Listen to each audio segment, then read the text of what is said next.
Hello students. तो कैसे हैं आप सब? आई होप आप सब ठीक होंगे। तो आज हम स्टार्ट करने वाले हैं नया चैप्टर। ठीक है, एक नया चीज होगा तो हम बोलते हैं डिफरेंशियल कैलकुलस। क्या चीज? Differential calculus. और इस लेक्चर से हम इंट्रोडक्टरी लेक्चर पढ़ेंगे, ठीक है, डिफरेंशियल कैलकुलस की। ठीक है, तो हम इसके पढ़ेंगे, एक इंट्रोडक्टरी लेक्चर होगा। अभी देखो, आज हमारे पास है एक introductory lecture, lecture number 1, differential. और इसमें हम पढ़ेंगे, इंट्रोडक्शन करेंगे कि डिफरेंशियल कैलकुलस क्या होता है, डिफरेंशिएशन क्या होती है, और फिर उसके बाद हम पढ़ेंगे एवरेज रेट ऑफ चेंज। अच्छा, सबसे पहले हमारे पास है, को बोलते हैं, एक प्रोसेस होता है तो हम बोलते हैं डिफरेंशिएशन। डिफरेंशिएशन। अब देखो, डिफरेंशिएशन क्या होती है? ये एक प्रोसेस है। Process process process which find the derivative called differentiation। और डेरिवेटिव को फाइंड करने का तरीका को हम बोलते हैं differentiation.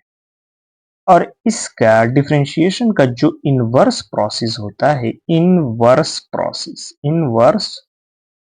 Process is called integration. इसका इनवर्स प्रोसेस को हम बोलते हैं इंटीग्रेशन। अब देखो, बहुत सारे लोग ऐसा समझते हैं कि ये जो डिफरेंशियल कैलकुलस बनाया गया है, इसमें सिर्फ हम स्लोप फाइंड करते हैं। देखो, डेरिवेटिव सिर्फ स्लोप फाइंड करने के लिए।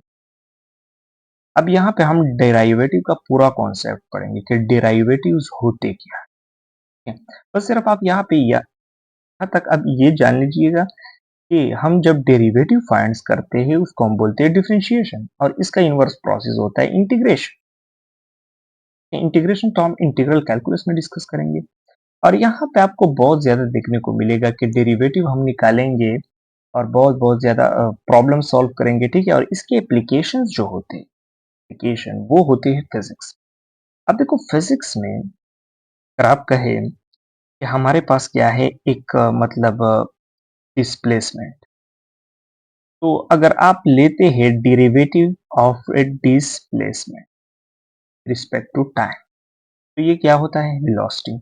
और अगर हम डेरिवेटिव ले लें, derivative of velocity with respect to time, तो इसको हम बोलते हैं एक्सेलरेशन।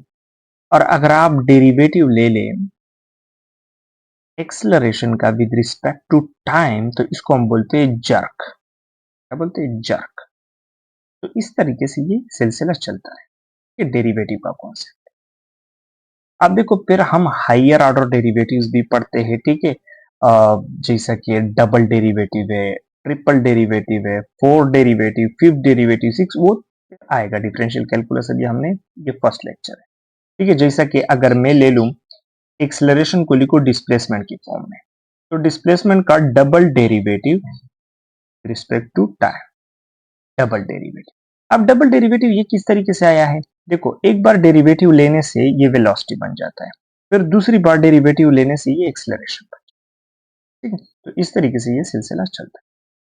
जर्क के फॉर्म में भी लिख सकते हैं, जर्क डिस्प्लेसमेंट की फॉर्म में इसका ट्रिपल डेरिवेटिव हमने लेना होगा। अब ये निकालते कैसे है वो हम जानेंगे, बस यहाँ पे ये सिर्फ एक इंट्रोडक्शन के लिए। ठीक है, एक इंट्रोडक्टरी लेक्चर। ठीक है, तो इस तरह से होता है। अब हमारे पास दो कॉन्सेप्ट है। ठीक है, एक होता है इंडिपेंडेंट एंड डिपेंडेंट वेरिएबल्स। अब देखो, ये तो आपने फंक्शंस में भी पढ़ा होगा, इस वजह से तो मैं कह रहा था कि अगर किसी ने फंक्शन एंड लिमिट का चैप्टर नहीं पढ़ा है तो यहाँ पे बहुत ज्यादा मुश्किल। ठीक है, उसको तो पहले उसको फंक्शन एंड लिमिट्स चैप्टर पढ़ के आए, फिर डिफरेंशियल कैलकुलस। ठीक है, मैंने एक लिस्ट बनाई हुई।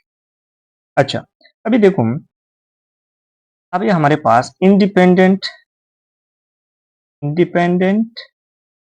एंड डिपेंडेंट वेरिएबल क्या होते हैं? डिपेंडेंट वेरिएबल क्या होते हैं वो तो आपको पता होगा कि डिपेंडेंट और इंडिपेंडेंट। जैसा कि हमारे पास एक फंक्शन है y is equal to f of x, ठीक है, तो ये हमारे पास इंडिपेंडेंट होता है, ठीक है, क्योंकि इसमें हम वैल्यू पुट करते हैं, और ये हमारे पास क्या होता है, डिपेंडेंट होता है।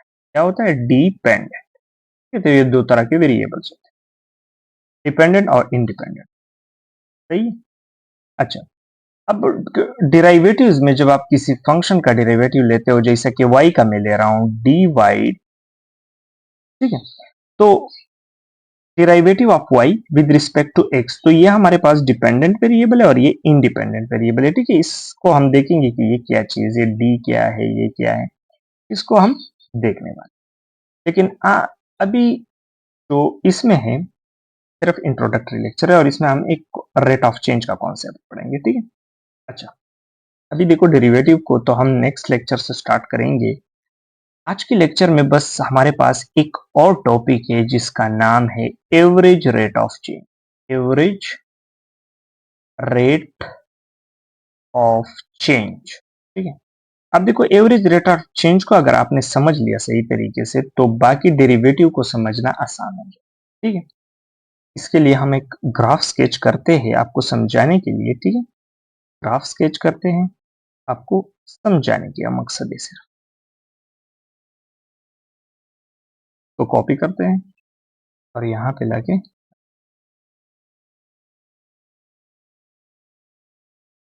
तो ये हमारे पास एक ग्राफ, यहाँ पे हम एक ग्राफ को स्केच करेंगे, आपको बताऊंगा कि ये क्या क्या चीजें हैं। अच्छा, अभी देखो, अभी हम देखते हैं एक ग्राफ को, ये हमारे पास x है और ये हमारे पास y है, और हमारे पास एनी रैंडम फंक्शन है f ऑफ x, ठीक है।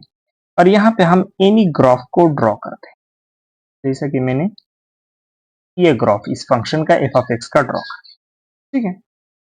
अच्छा, अभी हम यहाँ पे एक पॉइंट लेंगे P, और यहाँ पे एक और पॉइंट लेंगे जिसका नाम होगा Q, और यहाँ पे एक्स एक्सिस पे जो वैल्यू होगा उसको हम बोलेंगे एक्स, और इसमें हम इंक्रीमेंट करेंगे। अब देखो इंक्रीमेंट और डिक्रीमेंट क्या होता है, जब आप किसी पॉइंट से इंक्रीज चले जाते हो, इंक्रीमेंट करते हो, तो ये जो पॉइंट है, ये जो डिस्टेंस हमने दे दी ना, ये हमारे पास है x plus delta x.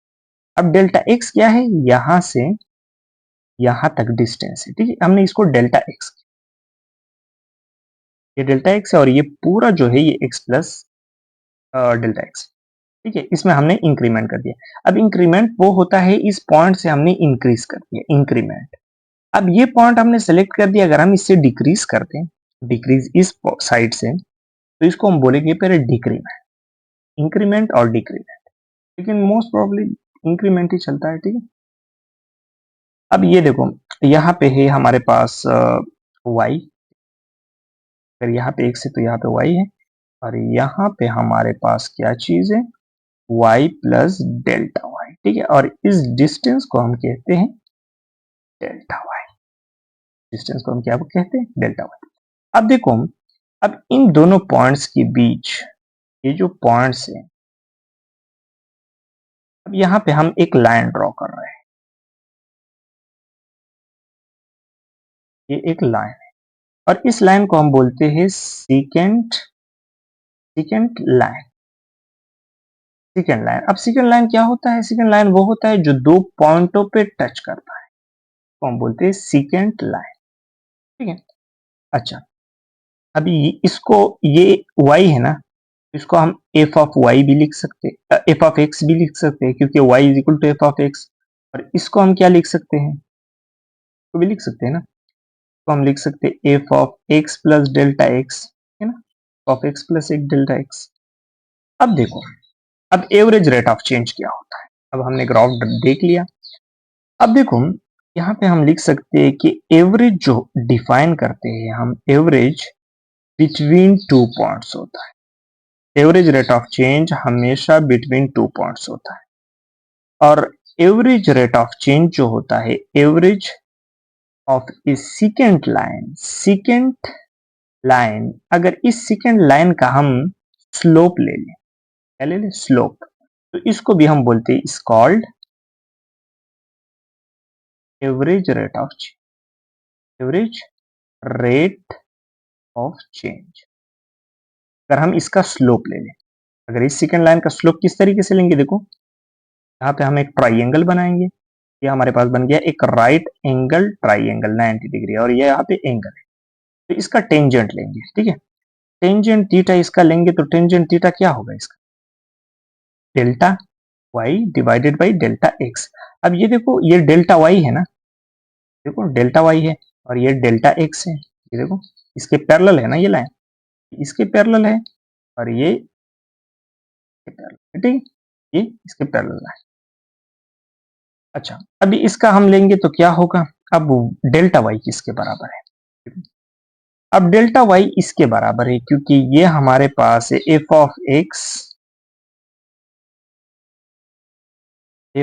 X plus delta x minus f of x divided by, अब डिवाइडेड बाई क्या आता है, x plus delta x minus x, तो देखो ये माइनस और ये कटेगा और ये होगा F of x plus delta x minus f of x divided by delta x, ठीक है। तो ये हमारे पास क्या है, एवरेज रेट ऑफ चेंज, ये एवरेज रेट ऑफ चेंज, तो इसी को हम बोलते हैं, और ये हमारे पास जो है स्लोप है, स्लोप है